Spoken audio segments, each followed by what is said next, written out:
Reacher isn't just about a giant guy breaking bones, it's about why we can't stop watching him do it. The books gave us a legend, the show gave us a beast. But the future, that's where things get interesting. You're watching Prime Flix TV. Every frame, a new flame. Let's be real, we've all seen the fights, the stare-downs, the one-liners. But what makes Reacher tick isn't just the action, it's the story choices. The series has been picking novels out of order, remixing them for TV. Season 1 adapted Killing Floor. Season 2 jumped to Bad Luck and Trouble. That means Amazon isn't following Lee Child's timeline. So the big fan question is what book comes next. Some fans think Season 3 could adapt Persuader because it's one of the most action-heavy books in the series. Others are betting on One Shot, which would bring back that cat-and-mouse sniper storyline that feels tailor-made for TV. The fun part, no one really knows because the writers keep skipping around, which keeps fans on edge. Then there's Alan Ritchson.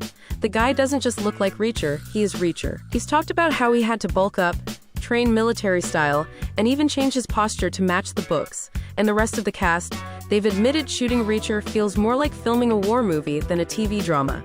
That's why every season feels bigger than the last. And here's something fans don't always talk about, Reacher isn't just a badass. He's basically a modern-day cowboy, wandering town to town, fixing injustice, then moving on. It's an old-school Western wrapped in an action thriller shell. That's why the stories hit so hard. It's not just violence, it's justice, delivered by someone outside the system. Behind the scenes, Amazon shoots Reacher differently from other action shows. They use longer takes, real stunts, and practical effects. Alan Ritchson even said they cut CGI whenever possible because fans can tell when something looks fake. That's why the punches, the cracks, the chaos, it all feels way more real than what we usually get on streaming. And let's be honest, part of Reacher's success isn't just the show, it's the fandom. The internet turned Alan Ritchson's Reacher into a meme factory man too big for shirt.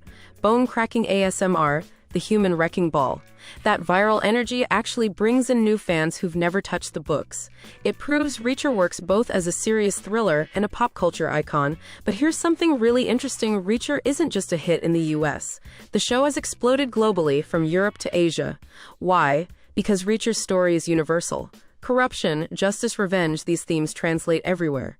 Fans overseas love the simplicity. A lone man against a rotten system. No politics, no gimmicks, just raw survival and justice. And of course, a hero is only as good as his villains. One thing Amazon nails is giving Reacher enemies who aren't cartoon bad guys. They're smart, dangerous, and sometimes even charming. That's what makes it satisfying when Reacher breaks them down. Fans already debate which Reacher villain is the best, but Season 3 has the chance to raise the stakes with someone who truly pushes him to his limits. So yeah, you've seen the fights, and you know the cliffhangers, but the real story is what's coming next. Which book will they adapt? How will Alan push Reacher's character further? And can the show keep topping itself without losing the gritty charm that made us fans in the first place? Drop your theories below, because whether you read the books or just watch the show, one thing's clear, Reacher's not done breaking bones or breaking records.